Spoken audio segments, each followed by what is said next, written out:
expectations for Joe Biden's performance, I think, were quite low. I think there were a number of either criticisms or concerns, depending on which side of the aisle you sit on, that he may struggle in a public speaking forum.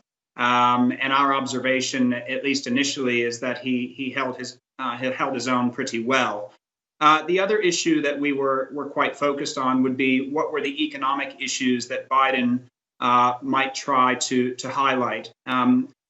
We felt that he took a bit of a centrist approach on many issues, although he did reiterate his desire to raise taxes. And I think that is something that markets will look to in the future. In other words, will he put pressure on domestic equities and credit markets at the expense of foreign markets? So something that will be very relevant for the dollar going forward.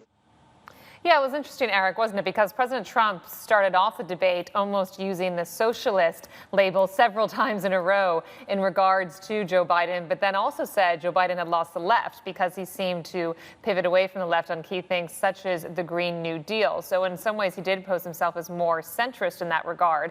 And then on this issue of the taxes, I mean, Biden did hit back that he's going to continue to raise taxes, make things more fair as he sees it. But I've heard a lot of commentary lately that their expectations are the stimulus that would come under Biden presidency, especially if you get a blue wave on the Hill as well, could offset some of the pain from taxes. What do you think?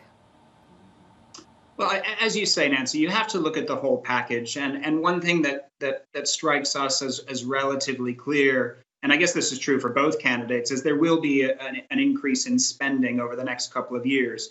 And I think what the Biden camp is looking to present is that one of the ways they will help mitigate the cost of that increased spending is by reversing some of the tax cuts that Trump had implemented. And so I think we will see a moderate increase in corporate taxes. You may see increases in taxes on high income individuals, and perhaps some change in the tax structure for capital gains.